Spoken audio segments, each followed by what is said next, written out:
I love you. Sure? একদম sure. তাহলে চলো বিয়ে করে ফেলে। বিয়ে? এত জলদি কিসের বিয়ে? আমি তো মাত্রই তোমাকে প্রপোজ করলাম, ঘুরবো, ফুচকা খাবো। ওরে বাইরে, জীবনে তুমি বহুত জনের কাছ থেকে ফুচকা খাইছো, আর আমিও জীবনে বহুত জনের ফুচকা খাওয়াইছি। ফুচকা খাওয়াইতে খাওয়াইতে পকেট খালি হয়ে গেছে গা। এখন আর আমি খরচা পানির ভিতরে নাই, ডিরেক্ট বিয়া করবা? তারপরও এত তাড়াতাড়ি কিসের বিয়ে? বিয়ে করবো, পরে করবো, এত তাড়াতাড়ি না। আমাকে ভালোবাসো না? আরে ভালো তো বাসি। তাহলে প্রবলেম কি? বিয়ে এত জলদি? বুঝছি, ভালোবাসা হারাই গেছো তো, যাও বাবা যাও।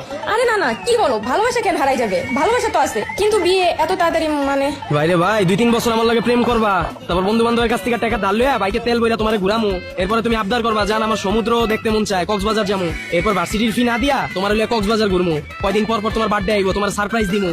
আর তারপর কি করবা তুমি? 2 বছর পর হঠাৎ একদিন আইবা, আয়া কইবা জান আমার বাসা থেকে তো ছেলে ঠিক করে ফেলছে, ছেলে তো বিসিএস ক্যাডার। আরে আমি এসব কেন বলবো? আমি তোমাকে ভালোবাসি, আমি এসব বলতে যাবো কেন? ওরে ভাইরে, তুমি তো আমার ভালোবাসো আর সারা জীবন ভালোবাসা যাবা, কিন্তু সমস্যা তো আমার মধ্যে। 2 বছর পর যখন আমি ছোটখাটো জব করবো, তখন ওটা দিয়ে তোমার